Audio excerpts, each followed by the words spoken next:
আসসালামু আলাইকুম। কানিজ ফাতেমা লোপা স্বাগত জানাচ্ছি এনটিভির দুপুরের খবরে। ক্রাউন 7 শিরোনাম দেখছিলেন, এবারে নিয়ে যাচ্ছি পুরো খবরে।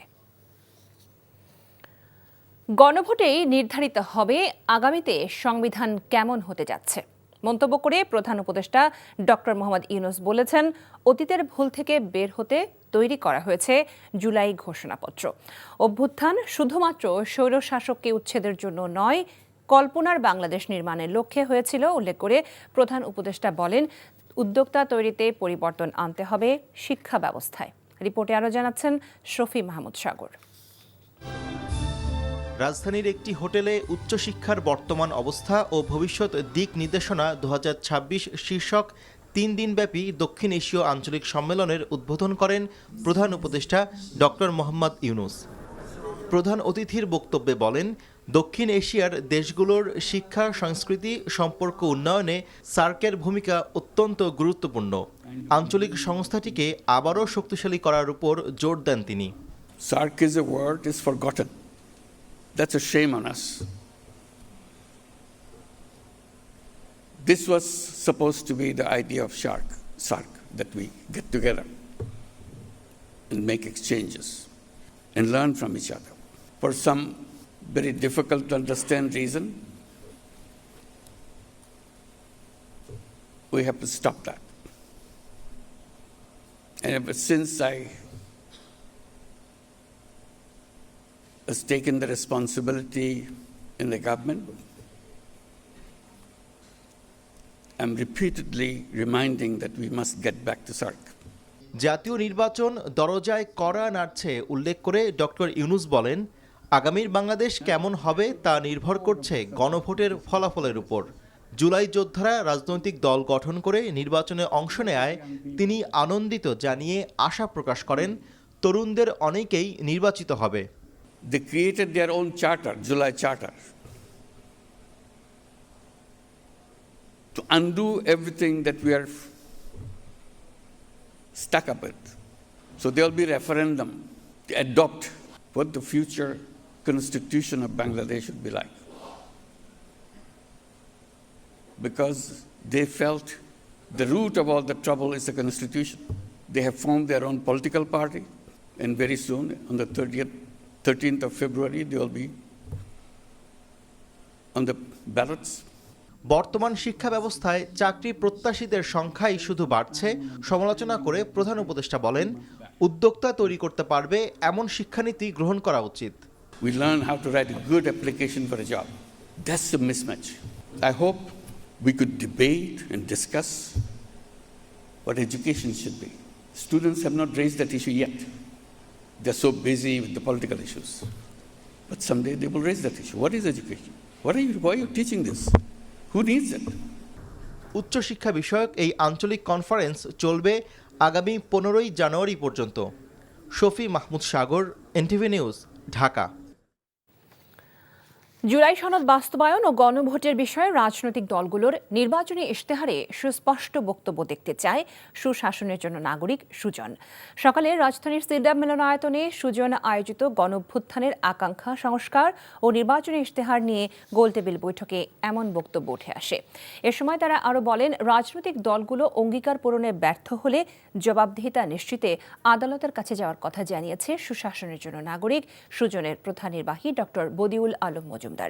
জাতীয় নির্বাচনের মধ্য দিয়ে দেশে গণতন্ত্রের ভিত রচনার জন্য রাজনৈতিক দলগুলোকে তাগিদ দেন তারা। সভায় অংশ নেন বিভিন্ন রাজনৈতিক দলের প্রতিনিধি, সুশীল সমাজ ও বিভিন্ন জেলা থেকে আগত সুশাসনের জন্য সুজনের বিভাগীয় প্রতিনিধিরা। অতীতে দেখা গিয়েছে আমাদের রাজনৈতিক দলগুলো যে সকল অঙ্গীকার করে সেগুলো তারা রক্ষা করে না। তো এবার আমরা চাই যে আমাদের সত্যিকারে যদি সুষ্ঠু নিরপেক্ষ নির্বাচনের মাধ্যমে গণতান্ত্রিক উত্তরণ ঘটাতে হয়, তাহলে তারা যে অঙ্গীকারগুলো করছে সেই অঙ্গীকারগুলো যেন তারা অক্ষরে অক্ষরে বাস্তবায়ন করে। আর তা না হলে আমরা ভবিষ্যতে এই নিয়ে হয়তো আদালতেরও শরণাপন্ন হতে হবে। কারণ রাজনৈতিক দলগুলো যদি কথা না রাখে, তাদের চুক্তি যদি পরিপূর্ণভাবে বাস্তবায়ন না করে, তাহলে আমাদের প্রতিকারের উপায় থাকা উচিত এবং হয়তো আদালত হতে পারে প্রতিকারের উপায়। জাতীয় পার্টি ও 14 দলের প্রার্থীদের মনোনয়ন বাতিলের দাবিতে নির্বাচন কমিশনকে স্মারকলিপি জমা দিয়েছে জুলাই ঐক্য। মঙ্গলবার রাজধানীর আগারগাঁওয়ে নির্বাচন কমিশন সচিবালয়ে জুলাই ঐক্যের 5 সদস্যের প্রতিনিধি দল এই স্মারকলিপি জমা দেন। এদিকে আপিল শুনানি শেষ করে জাতীয় পার্টির মহাসচিব শামীম হায়দার পাটোয়ারী অভিযোগ করেন, নির্বাচনের আগে গুপ্ত হামলার শঙ্কা ও বিশেষ প্রার্থীকে গানম্যান দেওয়া বৈষম্যমূলক। এছাড়াও আপিলের প্রথম আধে আপিল শুনানি হয়েছে 36টি, নামঞ্জুর 12টি, মঞ্জুর 23টি, প্রত্যাহার 1টি।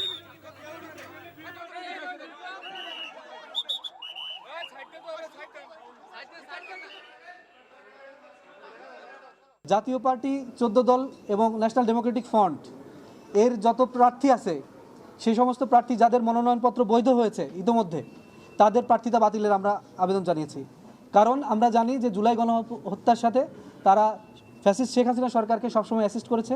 বিগত সময়েও তারা বিনা ভোটের এমপি ছিল, তারা রাতের ভোটের এমপি ছিল। সুতরাং এই সামনের যে ইলেকশন যা হতে যাচ্ছে সেই ইলেকশনে যাতে তারা কোনোভাবেই এই ইলেকশনে যাতে পার্টিসিপেট করার সুযোগ না পায়। এদিকে ত্রয়োদশ সংসদ নির্বাচনে রিটার্নিং অফিসারের সিদ্ধান্তের বিরুদ্ধে দায়ের করা আপিলের চতুর্থ দিনের মতো শুনানি চলছে নির্বাচন কমিশনে। সকাল 10টায় শুরু হয়, এই কার্যক্রম চলবে বিকেল 5টা পর্যন্ত। তবে বাইরে নির্বাচন কমিশন ঘেরাও করেছে জুলাই ঐক্য। দর্শক, এই মুহূর্তে নির্বাচন কমিশনে আছেন আমাদের সহকর্মী শিউলি রায়, সেখান থেকে তিনি আমাদের সাথে সরাসরি যুক্ত হচ্ছেন।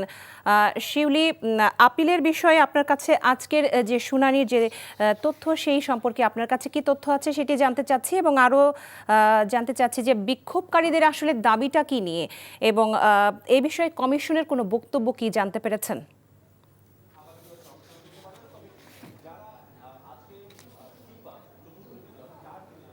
জি, যেমনটি আপনি বলেছেন যে বিক্ষোভকারীদের আসলে দাবিটা কি।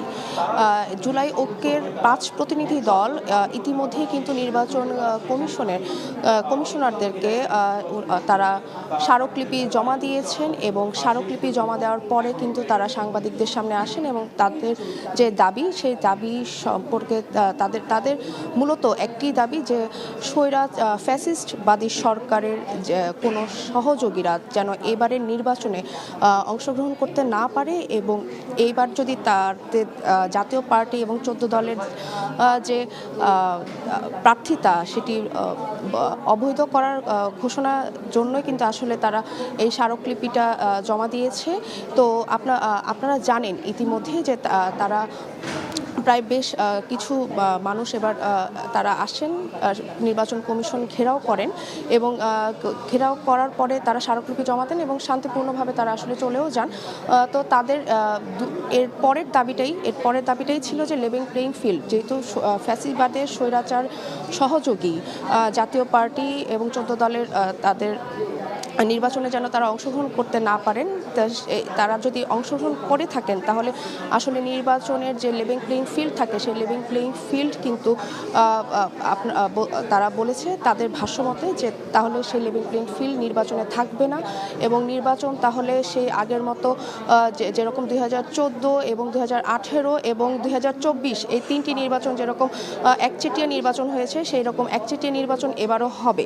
তো আরেকটি যেটা আপনি জানতে চেয়েছেন যে সকাল থেকে চতুর্থ দিনে আজকে আপিল কতগুলো সম্পন্ন হয়েছে। ইতিমধ্যে প্রথমার্ধে 36টি আপিল শুনানি করেছে নির্বাচন কমিশন।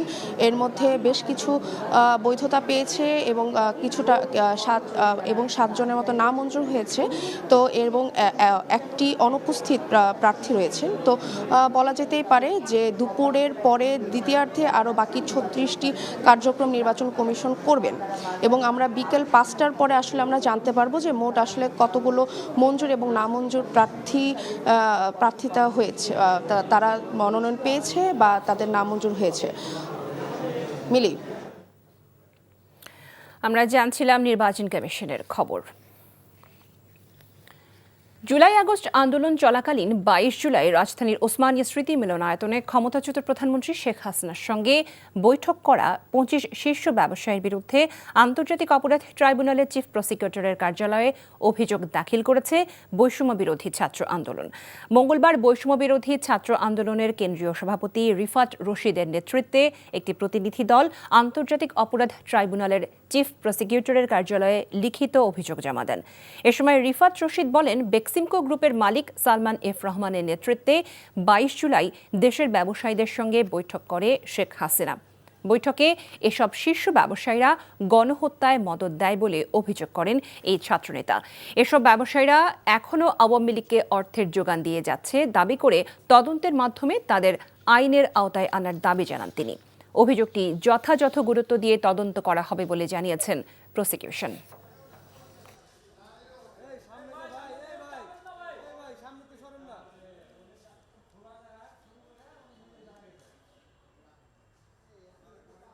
ওই বৈঠকে তারা হাততালি দিয়ে কিভাবে খুনি হাসিনাকে এই গণহত্যায় উদ্বুদ্ধ করেছিল।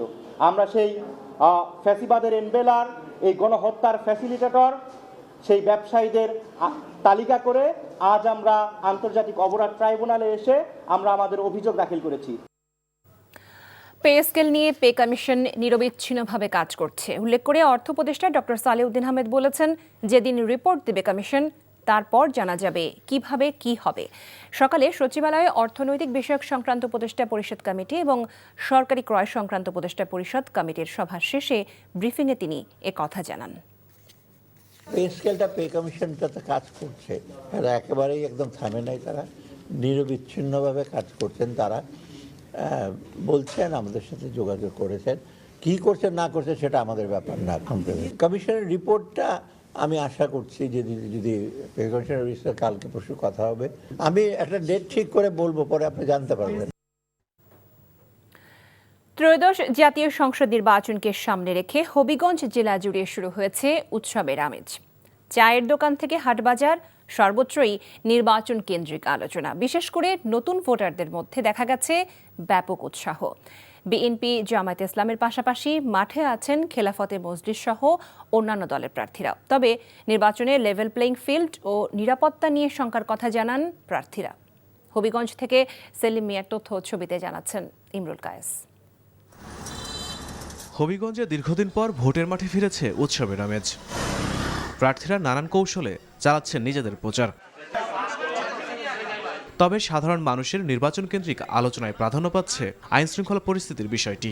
শান্তিপূর্ণ পরিবেশে প্রথম ভোট দিতে চান জেলার নতুন ভোটাররাও। আমার বিশ্বাস, আমি যদি এবছর সুষ্ঠু নির্বাচন হয় এবং যোগ্য প্রার্থী পাই, তাহলে আমি আমার ভোটটা প্রয়োগ করব।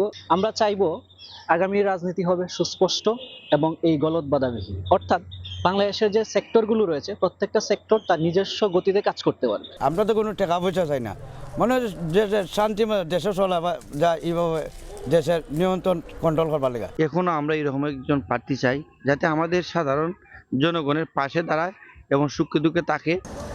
জেলার 4টি আসনে এখন পর্যন্ত মনোনয়ন বৈধ হয়েছে 23 জন প্রার্থীর। বিএনপি ও জামায়াতের সাথে ভোটের মাঠে লড়াইয়ে আছে জাতীয় পার্টি, খেলাফতে মজলিস ও ইসলামিক ফ্রন্ট বাংলাদেশের প্রার্থীরাও। তবে নির্বাচনে নিরাপত্তা ও লেভেল প্লেইং ফিল্ড নিয়ে শঙ্কায় অনেক প্রার্থী। প্রশাসনের নৈতিক দায়িত্ব হচ্ছে এই উৎসব মুখর পরিবেশটা যাতে বজায় থাকে, এর জন্য লেভেল প্লেইং ফিল্ড শতভাগ নিশ্চিত করা। আমরা আমাদের নেতাকর্মীকে অনুরোধ করেছি যে আমাদের দ্বারা যেন দেশের নির্বাচনের আচরণবিধি লঙ্ঘিত না হয়, সেই ব্যাপারে আমরা সতর্ক। এদিকে অন্যান্য দলগুলোর মতো মাঠে তৎপর গণ অধিকার পরিষদের প্রার্থীরা। তবে দলের সাধারণ সম্পাদক মোহাম্মদ রাশেদ খানের বিএনপিতে যোগদান এবং সভাপতি নুরুল হক নূরের বিএনপির সাথে আসন সমঝোতায় কেন্দ্রের সিদ্ধান্তের অপেক্ষায় দলের অন্যান্য প্রার্থীরা। আর জাতীয় পার্টির প্রার্থী নির্বাচনে জয়ের প্রত্যাশা করছেন। জনগণ কিন্তু যদি ভালোভাবে ভোট দিতে পারে তাহলে আমরা বিশ্বাস করি জাতীয় পার্টি একটা এবার কিন্তু ইতিহাস সৃষ্টি করবে। নির্বাচনে দলীয় সিদ্ধান্তেই আমরা নির্বাচনে অংশ নিছি এবং দলীয় সিদ্ধান্তেই এখন পর্যন্ত আমরা মাঠে আছি। হবিগঞ্জ জেলার 4টি আসনে মোট ভোটার 18,09,951 জন। এর মধ্যে পুরুষ 9,13,747 জন, নারী 8,96,180 এবং তৃতীয় লিঙ্গের ভোটার 24 জন। NTV news desk. অবৈধ ভিওআইপি ব্যবসা ও অনলাইনে প্রতারণার অভিযোগে 5 চীনা নাগরিক সহ 8 জনকে গ্রেফতার করেছে গোয়েন্দা পুলিশ। রাজধানী বসুন্ধরা ও উত্তরা এলাকায় অভিযান চালিয়ে 51,000-এর বেশি সিম, 21টি গেটওয়ে মেশিন, 5টি ল্যাপটপ সহ বিভিন্ন অবৈধ যন্ত্রাংশ উদ্ধার করা হয়। দুপুরে ডিএমপি মিডিয়া সেন্টারে সংবাদ সম্মেলনে ডিবি সাইবারের উপ পুলিশ কমিশনার মোহাম্মদ নাসের এই তথ্য জানান। তিনি বলেন, দীর্ঘদিন ধরে এই চক্রটি টেলিগ্রাম সহ বিভিন্ন গ্রুপে জব সহ বিভিন্ন প্রতারণা করে আসছিল। চক্রটি কোটি কোটি টাকা পাচার করেছে বলে জানানো হয়। এ সময় অপরিচিত কারোর সাথে বিকাশের মাধ্যমে লেনদেন করা থেকে সতর্ক থাকার আহ্বান জানান তিনি।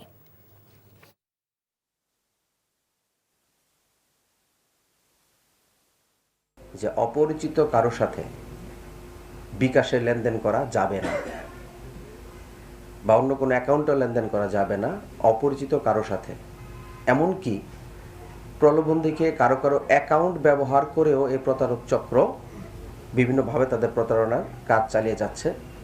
অনেকে বুঝে না বুঝেও সেই অ্যাকাউন্ট তাদেরকে ব্যবহার করতে দিচ্ছে এবং বিভিন্ন ধরনের আইনি জটিলতার সম্মুখীন হচ্ছেন। অপরিচিত কারোর সাথে বিকাশে অ্যাকাউন্টে কোনোভাবে কোনো লেনদেন না করার জন্য ডিবি সাইবার ডিভিশন সবাইকে অনুরোধ জানাচ্ছে। 2025 সালে 8,017 কোটি 50 লাখ টাকার রেকর্ড পরিমাণ মুনাফা করেছে রাষ্ট্রায়ত্ত সোনালী ব্যাংক। বছরের ব্যবধানে মুনাফা বেড়েছে 2,322 কোটি 80 লাখ টাকা। দুপুরে রাজধানীর মতিঝিলে সোনালী ব্যাংকের প্রধান কার্যালয়ে সংবাদ সম্মেলন করে এ তথ্য জানানো হয়। এ সময় বলা হয়, গত বছর ব্যাংকটিতে গ্রাহক আমানত রেখেছেন প্রায় 1,79,879 কোটি টাকা, যা আগের বছরের তুলনায় 14,858 কোটি টাকার বেশি। এত টাকার আমানত ও মুনাফার পরও গত বছর প্রায় 83 কোটি টাকার বেশি মূলধন ঘাটতিতে পড়েছে সোনালী ব্যাংক। ব্যাংকের ব্যবস্থাপনা পরিচালক মোহাম্মদ শওকত আলী খান জানান, চলতি 2026 সালে মূলধন ঘাটতি পুরোটা নিরসন হবে। সোনালী ব্যাংকের ঋণ কেলেঙ্কারির সাথে জড়িত আলোচিত হলমার্ক গ্রুপের কাছ থেকে 300 কোটি টাকা উদ্ধার করা হয়েছে জানিয়ে তিনি বলেন, গ্রুপটির জব্দ করা সম্পদ নিলামের পর্যায়ে রয়েছে। এই ছিল দুপুরের খবরে। এই খবরের ভিডিও সহ আপডেট জানতে ভিজিট করুন এনটিভি অনলাইন www.ntvbd.com। এছাড়াও এনটিভির জনপ্রিয় সব অনুষ্ঠান ও খবরের আপডেট জানতে ভিজিট করুন আমাদের ইউটিউব ও ভেরিফাইড ফেসবুক পেজ। 5টায় দেশের খবর দেখার আমন্ত্রণ রইল। সবাইকে ধন্যবাদ।